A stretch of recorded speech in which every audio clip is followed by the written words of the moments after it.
I said,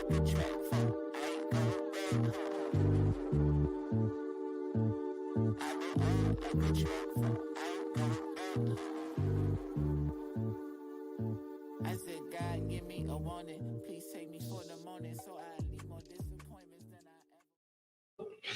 Welcome to First and 15, the only podcast that's trying to get you paid. I'm here with two-time FFPC champ Abib. Alongside him is my guy, Dayo the Machine.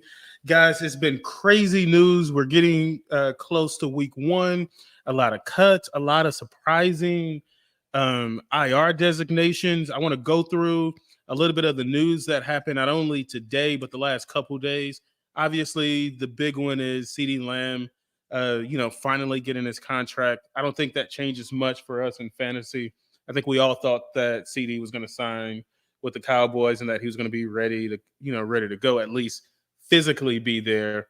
I don't know if he's really going to be there mentally, like ready to go the way that he would have if he would have been in camp. But I don't think you guys have anything to say about CeeDee Lamb's signing. I would say 2 weeks, both him and Chase, probably just enough time for me to feel just as I did before we had all the news about them sitting out, meaning that I'm less worried now that they're, got a couple of weeks to get their bodies into shape. Not that they weren't doing anything, while they were holding out, but just being there with the team, walkthroughs, etc. Like I feel a lot more comfortable right now with them in this setting. I mean, I think we all anticipated a contract, but what I didn't want was for this to drag into the season. What I didn't want was them not practicing up until like a couple of days beforehand, or worst case scenario, they miss a game or two. So ease of mind. I don't think like we talked about before, we didn't really drastically move them down the rankings. For me, CeeDee was not necessarily this like player that was just head and shoulders above all the other wide receivers. So he just kind of fell down to that end of that tier. He's right now maybe in the middle of that tier, which means basically, I just been kind of mixing it in. Chase really didn't change for me at all because he was already kind of going right where I had him ranked. Pre holdout news anyway. So not much change, but definitely a little bit more comfort level. Just feels a little bit better clicking on the button. Let's keep going with news. I think the surprising thing to me, but somewhat not surprising, Nick Chubb going on IR, at least out for the first 4 weeks.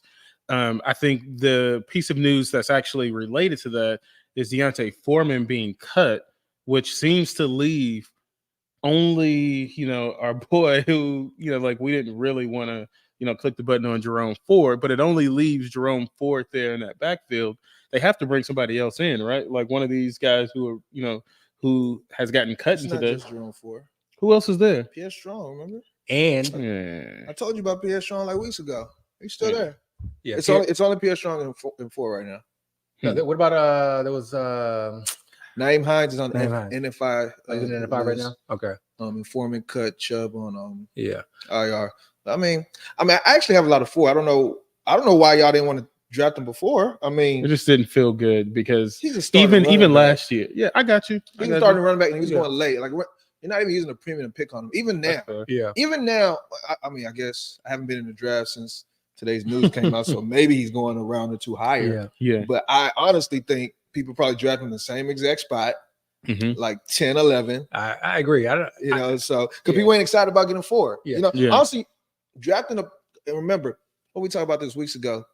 I wish we created something where everybody's ADP is reflected whether they're being drafted their ceiling, floor, or in between. In Ford's case, I think you're right now drafting him at his floor. Yeah.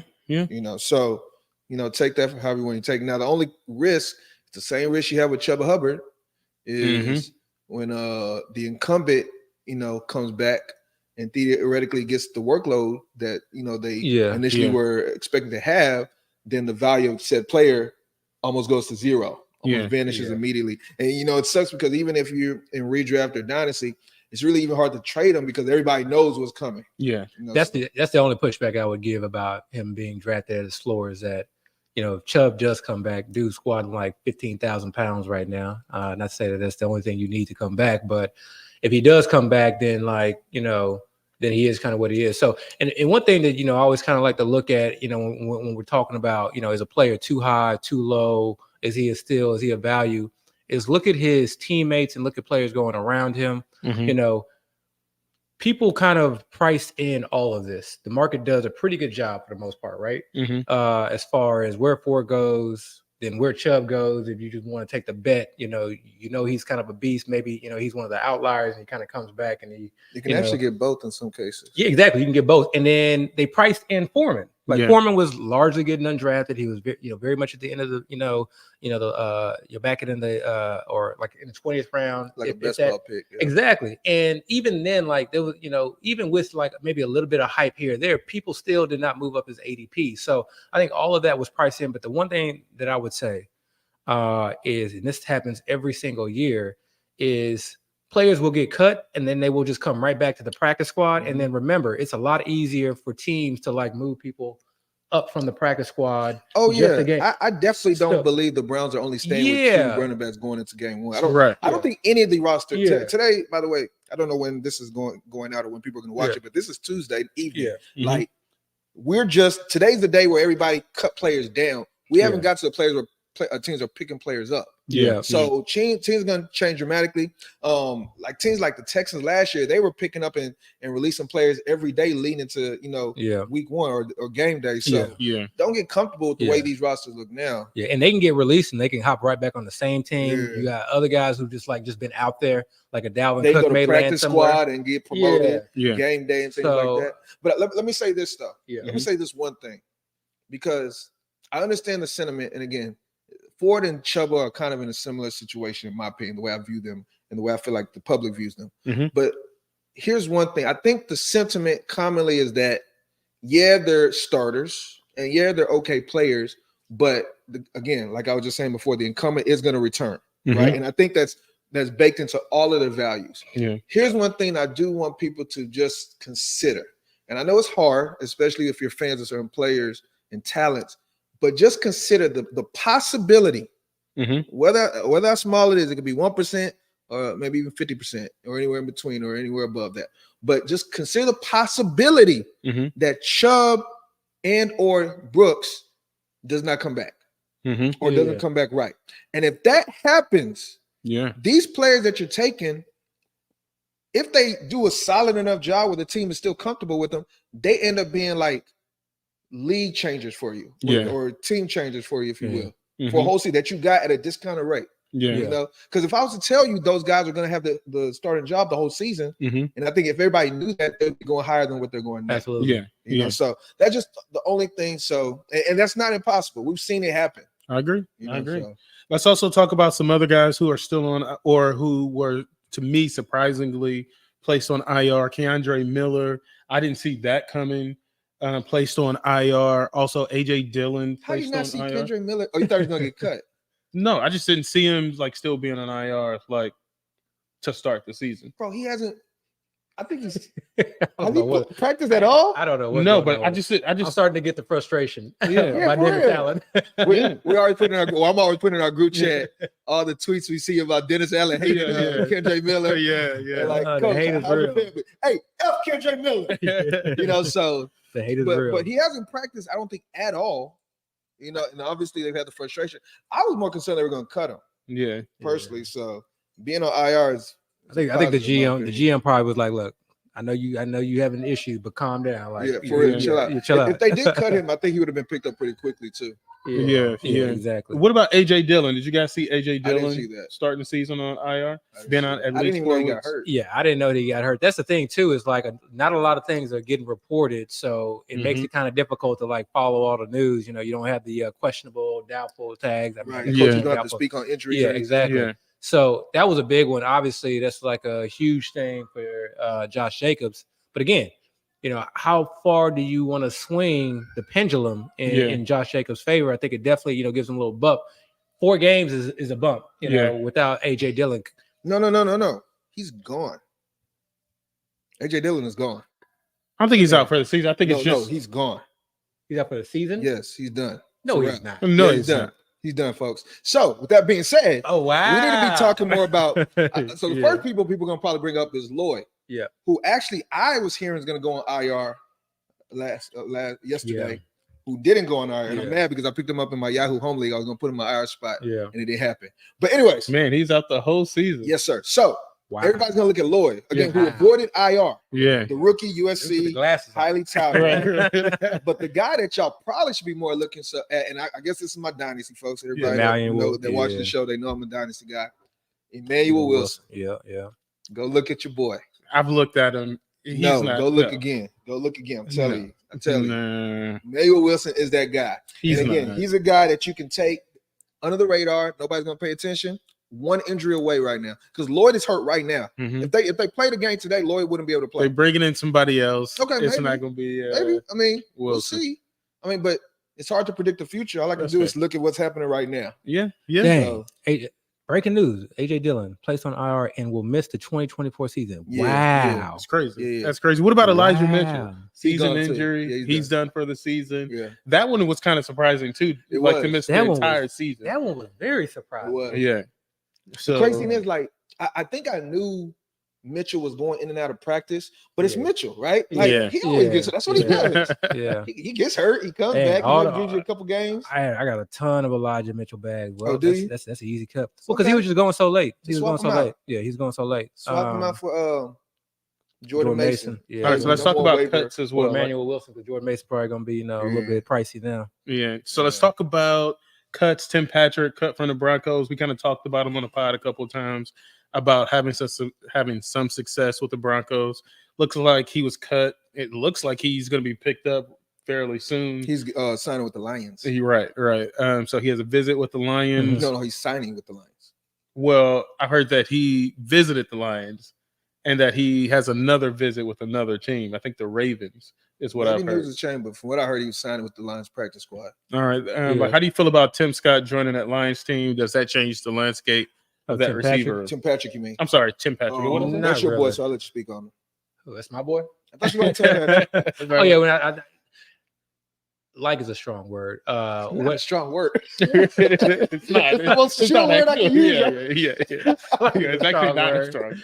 No, really what it was is just more so I just did not necessarily was not in love with any of the wide receivers in the From the Denver. Broncos. Yeah, Broncos wide I receiver get room. it. So I get it's just kind of like a name to keep in mind. I think he was getting runs with the one. So He was. we also mentioned Devon Belay as well. So Who made the team, which Who is made the- surprising yeah. because, Mhm. like you said, Patrick was getting run with the ones. yeah. Yeah. Vele was a backup, and they cut Yeah. Patrick. That's But- weird. And that's what that's what we talk about like preseason. Sometimes like they just want to like put people on showcase, maybe try and get a trade out of them, or sometimes they just want to kind of see how these guys work with the first team. Mhm. They had plans for other guys that they don't necessarily need to see in these scenarios. So I think it definitely opens up the room. I know a lot of people, including myself, would love for Denzel Mims to be a Marvin thing. Mims. Marvin Mims to be a thing. I'm just still not seeing Denzel it, Mims so- throwback. Sorry. He Go got ahead. cut. Yeah. I think he just got cut too. But so as far as like his role with the Lions, Yeah. not worried about it at all.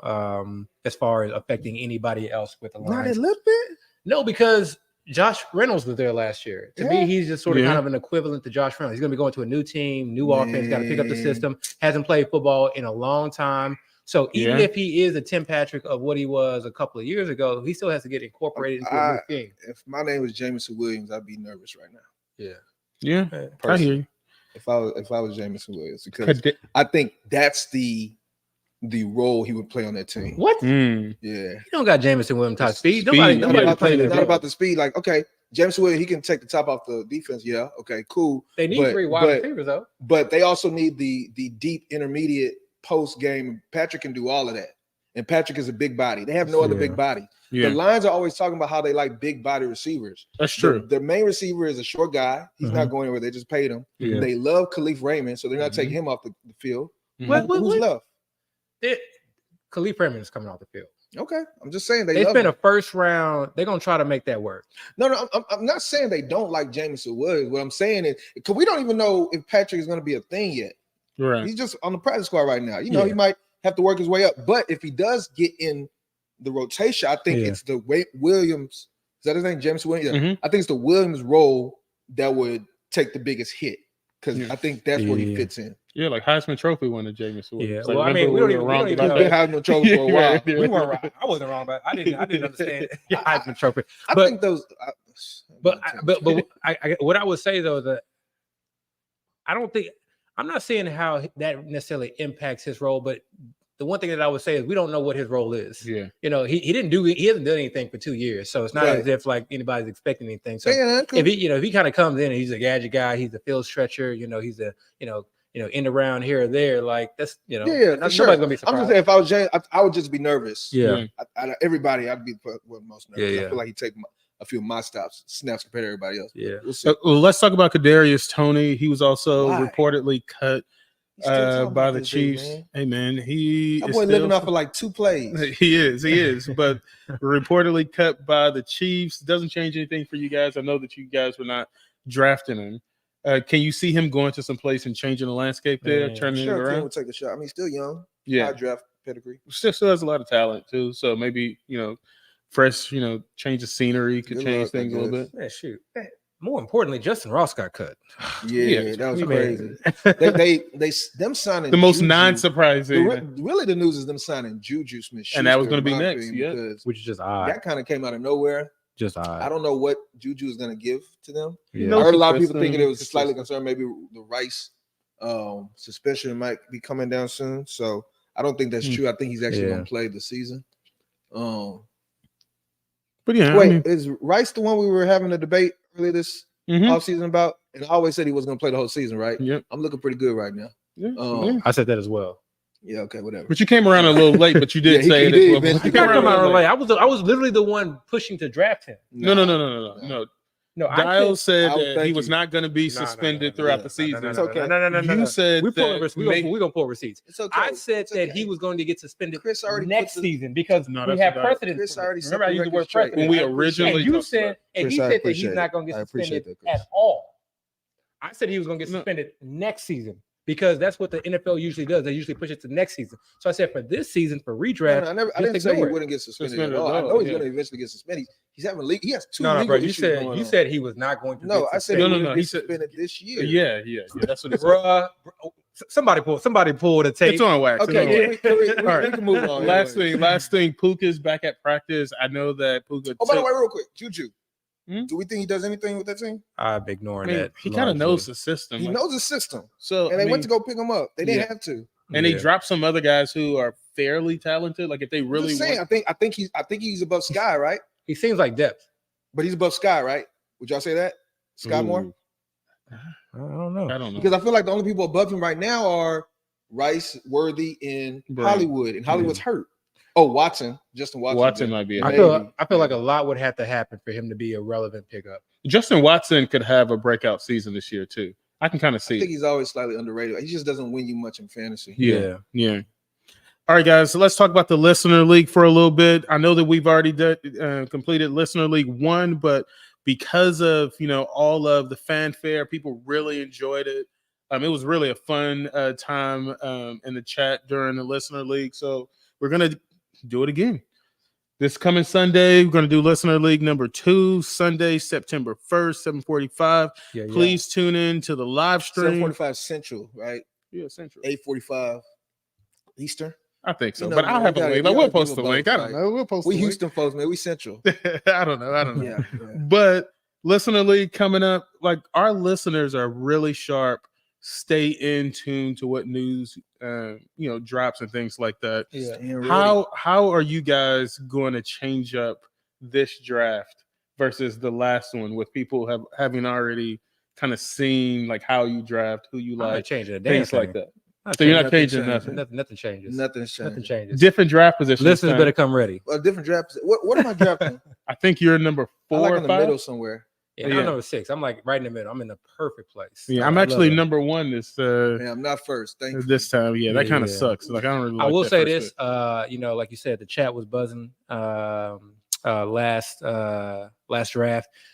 I will be in the chat as well. So even if you're not in the Listener League, follow along. Yeah. And that is a time, like if you have any draft questions, because I know a lot of you guys hit me up on DM. Sometimes I just can't get to them. If you are watching that night, you drop a question, I will be sure to answer it. Chris will answer it as well. I'll definitely try to put it on the maybe too focusing on the draft. We'll see if we can get him to answer questions. I'm going to work hard to get Dayo in the chat. Yeah, man. Come on, of course, we'll make a couple of guest appearances. I'm going to try not to be searing grilling any steaks. So I'm legit not catching my kitchen on fire. So, but yeah, so tune in. I got the 1 overall pick. Who you gonna go with? You'll see. CD's back. You better go with CMC. I'm not going CMC. I'm just You're telling you. You're not going CMC? I'm not going CMC. Why? You'll see. You'll see. I'm not going CMC. How will we see? We'll see you pick somebody else. How many number one picks do you have? So you just like somebody more than CMC? Not many, but I do have a CMC as the second pick. Somebody took CD Lamb and I got CMC as the second pick. But I'm not going CMC. Okay. So you're saying you do, okay. Do you not like CMC or you just like somebody more than CMC? To me, like I've drafted enough to where I think I want to bet against the field on this one. Okay. I respect that. Because everybody's going CMC. So I want to bet against the field, potentially get a unique build. Boy, gambler. Oh yeah. I listened to Nick Wright today talk about his gambling picks. And I was like, man, like y'all have really turned me into a degenerate because I was not into fantasy football like this before we start this. You're just seeing it differently. You're just seeing a tournament way of seeing things. Yeah. You can apply it to a lot of different things in life. So I'll write a book about it one day. So we're getting into I write a book about it one day. So we're getting into our last week, really last week and a half. Because I think you guys draft up until like the last draft, right? Hell no. Abby does. Abby, like I know you draft up until like the last. I never said I didn't. All right. Like I will be drafting Sunday morning. Kickoff. Abby standing at the finish line. Two games I've already played. Yeah. Like, can I get in one more? Can I get one more?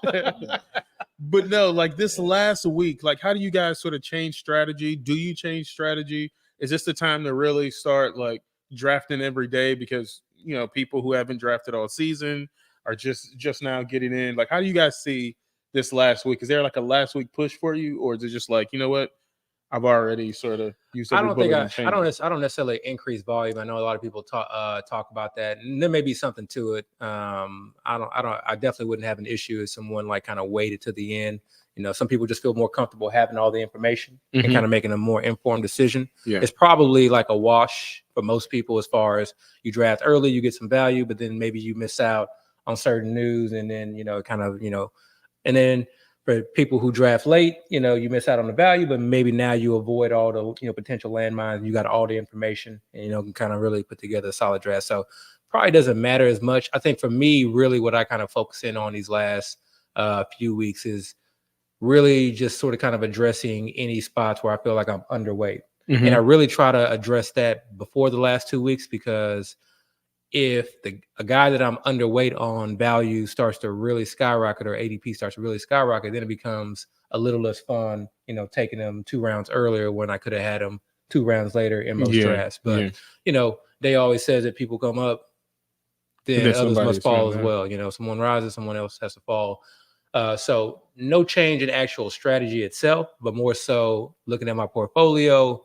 If I feel like, hey, I've been on this guy, but for some reason I just don't have enough shares, and I'm trying to like come up a little bit. So maybe I, come up a little bit as far as reaching a round or so ahead. I'm definitely not like Abby, where he jumps in as many drafts as he can. Like I slow it down for sure. I play fantasy, right? I play fantasy football, which means I play in a lot of different formats. And I like to look for overlay when we get close to the beginning of the season. Basically, overlay is when a contest has a certain player, a pool of a team they expected to have, and it doesn't fill up to that amount of team. That means that the probability of winning increases of cashing out. Like that. Exactly. So I'm looking at doesn't have much, but DraftKings, Underdog.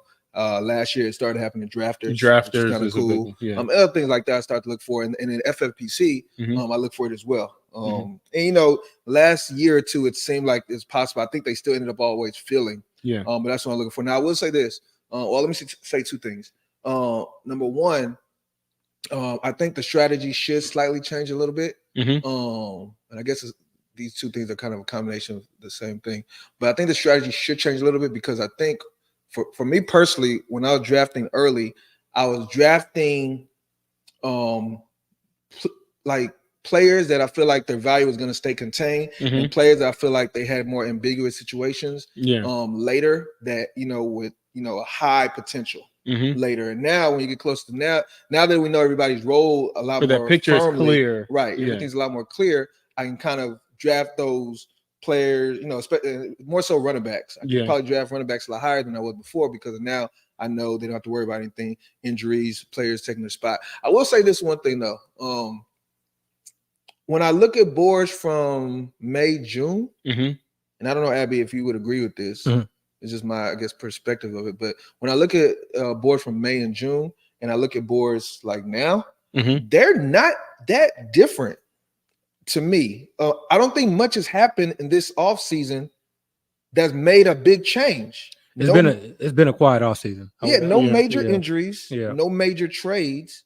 Yeah, we've had some holdouts. Yeah, but it didn't change much of the value. So it's almost like I don't really see there was much revenge at all this year. I mean, really, I feel like mostly you can probably guess who had significant changes in value or whose value shifted just based on hype and based on like trade rumors. Yeah. So like Malik Neighbors, perfect example. Yeah. You know, in May he was going like you can get him in like the late fourth. Now he's like 2-3. Yeah. More so 3 though. Yeah. But you can get I've seen some 2. You got him in the second round. Ayuk, it was going in the second round. Second, third, yeah. Now you can get him fourth. I've seen him going to fifth. Debo was going in the late fourth. Now he's like third. Yeah. So like you said, like not major changes. Yeah. Rasheed Rice has kind of been the one that's fluctuated the most. Yeah. When I started off drafting, I was taking him in the third round and feeling very, very comfortable. Well, remember we talked about this weeks ago, maybe a couple months ago. We talked about the Chiefs receivers. Yeah. And how we were like, you might not know which one, or you might not agree with which one is going to be the one that hits, but one of them are going to hit. Yeah. You know, and the fact that they were all going so late just made no sense. Mm-hmm. I think the public started to get that because not only is Rasheed Rice coming up higher, but so is Xavier Worthy. Yeah. Worthy. And maybe it's due to the fact that Hollywood is hurt. Mm-hmm. Oh, absolutely, because Hollywood's falling down. Yeah, so it's probably like. But it's been also positive reports too on Worthy about him looking good. And Rice again. What's the highlight about suspension has been reduced a little bit. Yeah. So yeah, I mean, like I said, I just don't feel like the boards have had a major shift. Yeah. So compared to the past seasons. Let's talk about Kyren Williams for a second. You picked him in the second round in our listener league draft. You know, we just heard McVay. I'm pretty good with it. Okay. Let's talk about McVay saying that he's going to return punts. How do you guys feel about guys like your running backs or just starting receivers being on special teams? It's extra touches, but it's also sort of, I think, like non-quality. The only concern, there's only one concern with it, in my opinion. Well, I guess two. One, surface level. The other one's a little bit deeper. Surface level is people concerned it just increases chance for injury. Okay. He's a running back, right? He plays a position that literally gets hurt. Punt return, maybe 4 or 5 times a game. A lot of them times it might be fair catches or whatever. Okay, cool. You know, it's a risk concern, but it is what it is. If you can tell me he's still going to get that same workload as far as running back, I actually have no concern. Matter of fact, it might make his value a little bit higher because now he has a chance to maybe run one back. Right. Really, but on the other hand of it, I can look at it as, okay, the coach wants to put another duty on his plate. So then the other role, the running back role, might be a little bit reduced because now you have Quorum and he mentioned Rivers today. Yeah, as far as people that might take a fair amount of their work. That's a mild concern. And whether he's a punt returner or not, I don't think that changes that. I still like Kyren a lot. I still like his role. Yeah, I saw what I saw. Last year. Yeah. Nothing changed in my opinion. That's why I'm drafting him. But we'll see what happens. Yeah.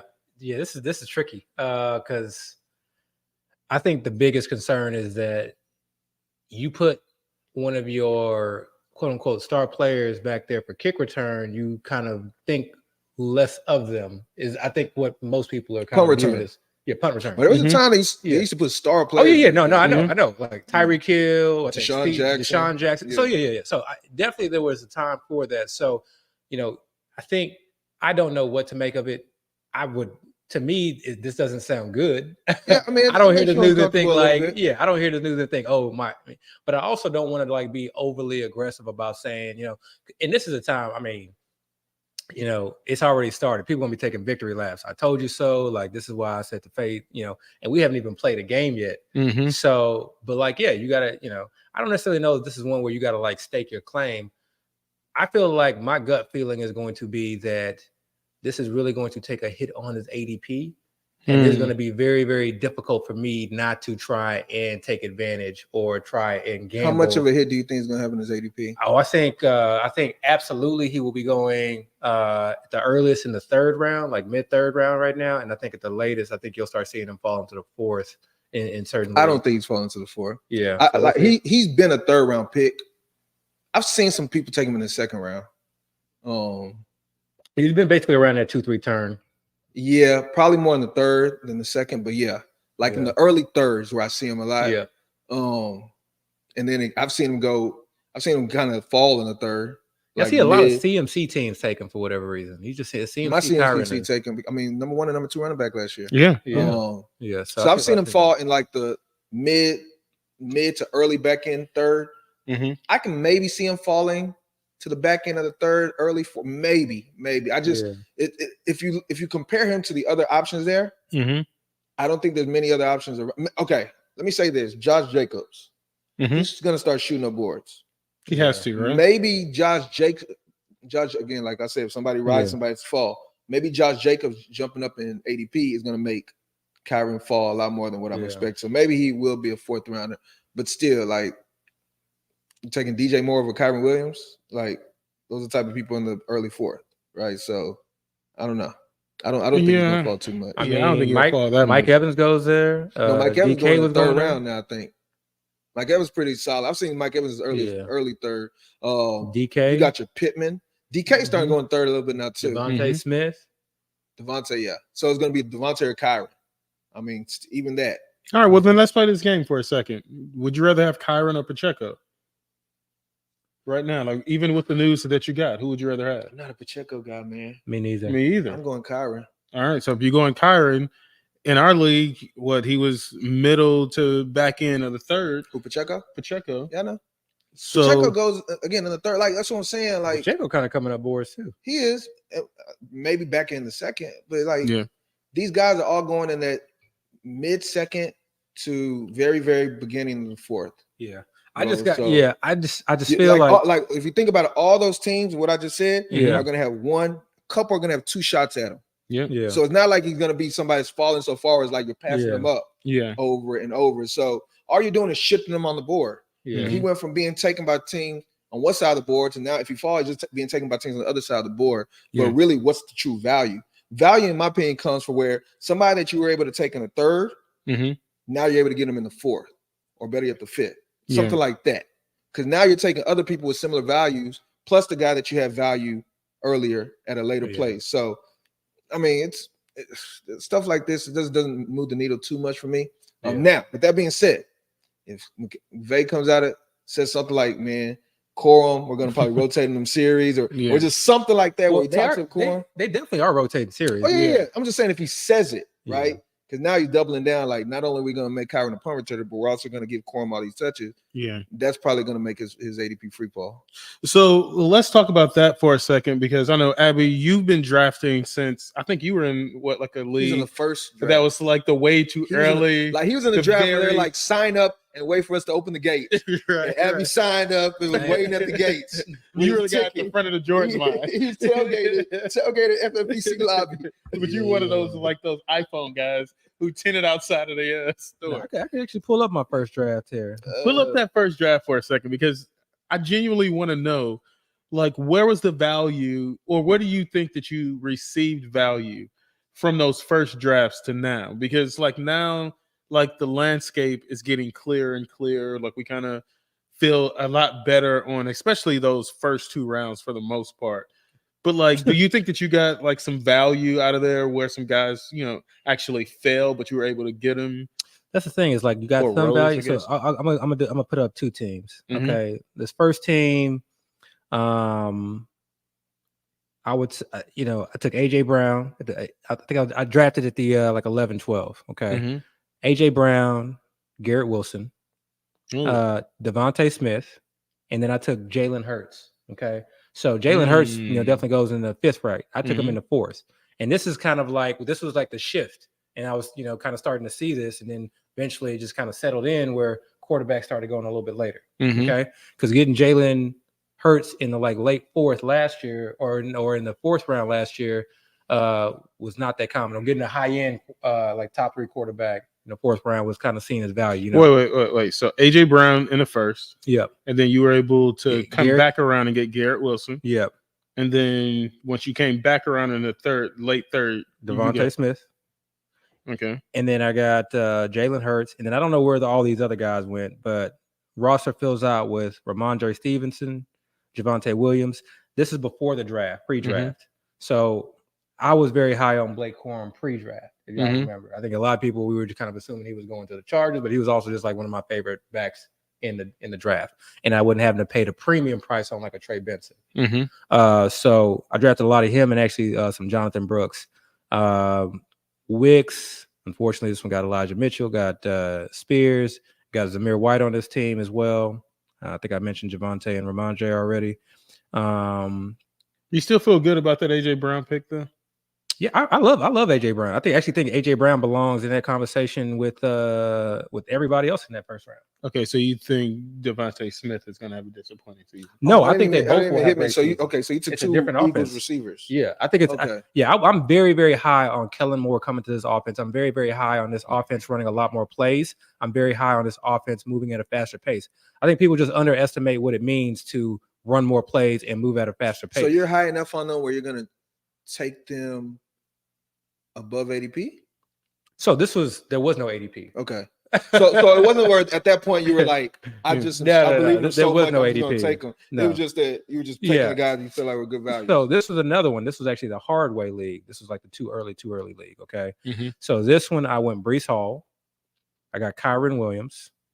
I got Deebo Samuels, Christian Kirk, Chris Godwin, DeAndre Swift, Amari Cooper. I got TJ Hockenson in this one, Luke Musgrave as well. Raheem Mostert. So this team is kind of stacked. I waited on quarterback here, so I have like Trey Lance, Brock Purdy. But I mean, those are a lot of not Trey Lance, Trevor Lawrence. Oh. So this team, I mean, has like a lot of guys like that typically go in like the first 5-6 rounds now that I was able to get a little bit later. So like I said, it's kind of a mixed bag, but I feel having Kyren on this team without having Blake Corum kind of hurts. But then I got other guys to fill it out. I got Amari Cooper late. I got DeAndre Swift really late. So like I said, kind of give and take. But you believe in Swift this year? I do. I've actually been pretty high on him, and I haven't like been overdrafting him, but like I feel very comfortable taking him in the 6th round. When I feel like not 6th or 7th round. When I feel like I think Khalil Herbert is a threat. Me too. I think he's a serious threat. Me too.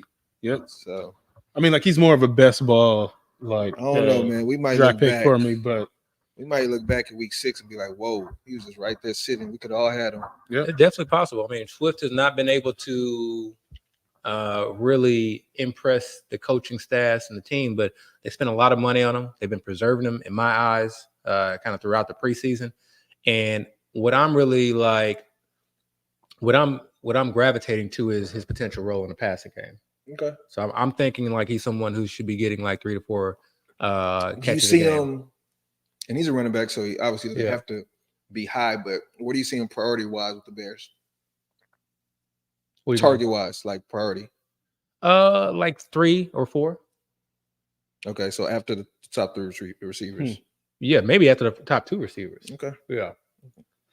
Do you? So TJ Hawk is starting on the pup as well, missing in the first 4 games. Like, when do you think TJ Hawk is going to come back? Or do you feel because I think he was your first tight end that you named, right? Was TJ Hawk? And yeah, I'm definitely I'm with Scott Barrett on this one. I think it just he's makes worth holding on to. Hell yes, he's what worth does Scott holding Barrett on. say? He thinks he's like a must draft in all leagues. Why? Because there are very few guys that can really change your league. So let's think about this for a second. He was the top tight end last year points per game before getting hurt. Yeah. Oh yeah. The top. We know the talent. So, talent but I want to stress that he was number 1. Okay. Okay. So we're always talking about these late tight ends, and we'll draft 2 or 3. This guy pretty much goes after you drafted all your starters, even after you drafted your starting quarterback. I don't care if he sits on the bench for 10 weeks. In a large field tournament, if I have a guy who can like be out for 5 to 6 weeks, take 2 weeks to come back, and then is healthy, especially on a team like the Vikings, where his target competition outside of Justin Jefferson is Jordan Addison. I'm not, like second year Jordan Addison. No. I don't even care. I don't even care. I've seen this. So like there are very few guys I think that can have the significant amount of impact. It costs nothing for me to hold them. We all hold high priority handcuffs. We all hold wide receivers that we feel like if an injury goes down, they may be of value, or maybe they're a thing. There are plenty of guys that we hold at the end. So that's just a gamble that like I'm willing to take, because really the only gamble to me in my eyes, same system, has already been there, has already proven that he can really be dominant. The only gamble that I'm taking is that just like he doesn't come back from injury, which is definitely a risk, but or the quarterback situation there is so bad. I was gonna say, like, I got a few one pushback is what you just said. Yeah. Different quarterback, second pushback. You know who the quarterbacks were last year when he was dominating? Yeah, but different quarterback though. Yeah, and my second pushback would be coming back from a brutal injury. Like we can hope he comes back right, but it's not a guarantee he's gonna come back right. My third pushback is a lot of what he was doing last year as the tight end was when Justin Jefferson was out. He was he was the main and only target. I mean, Jordan Addison had these fluky touchdowns here and there, but it was really the Hockenson show. Mm-hmm. But even with Justin Jefferson, he was still putting up numbers. I mean, he's a good tight end. I love Hockenson. It's just that there's just a risk there. And again, if you're saying you're just trying to stash him, okay, all good. Like I'm not, of course, there's players to stash. I'm never gonna knock somebody for stashing, but I'm not looking at him like he's a must-have or he's like, I'm not too high. I'm not gonna go above and beyond or out of my way to try to pick him up. But I can hear the argument, I can see it, but I'm just not there. And that's the beautiful thing about it is you don't have to. Like literally, I'll just wait. Like nobody takes him. And then I got my starting lineup filled out. I got a nice bench flex.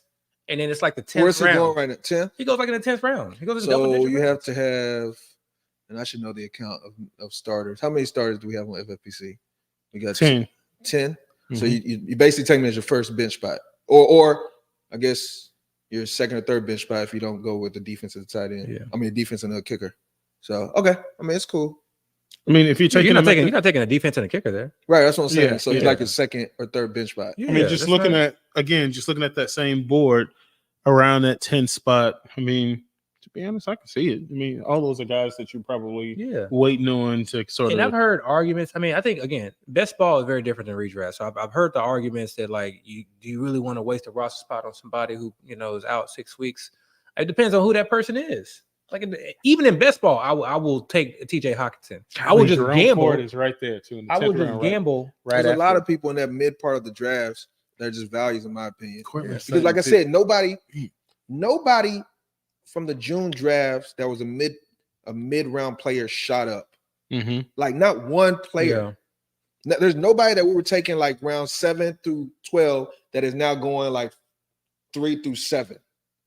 Right? Mm-hmm. So it's like everybody's still there. Like even with all this new information we've now had practices, practice reports, preseason games, pseudo depth charts, coach speak, player cuts. We had all this happen, and still nobody's shooting up or shooting down. So it's like this is a weird season, and no injuries. You can still get your guys. The way you've been drafted, you can still draft that same way if you're just that set on it being a good, no injuries, no major trades, no major trade. Yeah. All right, guys. Short episode this week. That's it. We got to prepare for this draft on Sunday. Mm-hmm. I can't wait to stream that. Can't wait to talk about it. Anything else before we head out, guys? Nah. No? Catch y'all in these streets. Nah. Oh, real quick. We did want to mention one thing. Mm-hmm. Last week we were talking about the defenses. This is for the FFPC folks. Yeah. So apparently they changed the rules in FFPC, the scoring. Yeah. So if you haven't had a chance, especially if you've been playing FFPC for a while, go check out the scoring. Defensive scoring is now different. Mm-hmm. It's not offensive scoring against your defense affect your score a lot more than it used to in the past, and now you can actually get negative points. Yeah. So go take a look at that because it's definitely something you should be aware of. Because it could make – I mean, like we always see those tweets where guys like win by like 0.3 points. And if you get negative points, like that could change things. Just be aware of it. Just because, especially if you're a streamer of defenses, it might affect the way you stream. Yeah. I did ask just to be on the safe side. you do not need to roster a defense. So say you in a very unique situation where you're going into Monday night. No, you have to roster. You just don't You have to start. roster. You have to start. Yeah. Okay. So say you're going into a unique situation where you are up by 1 point on Monday night, and The only way you can lose. only way you can use is if you get negative points from your defense, you can take them out of your starting lineup. Okay. Yeah. All right. That's good to know. All right, guys. One last time, please check in Listener League Sunday, September 1st. We will have a link. Tell them to set up. subscribe to the channel. Oh Yeah, man, Shout out We're trying to to get to 1,000 subs. Matcher 307 for the who mentioned the defensive changes in the Right. FFPC And tell them format. to click this link right here. Yeah. This link that's popping up on your screen right here. Click Yes. that link and Search. they can't even see me. Yeah. No. Search 1st and 15. Yeah, click that link and sub to the channel and get content, our injury videos and all that stuff. All right. Please like, rate, subscribe. We're out. Yeah.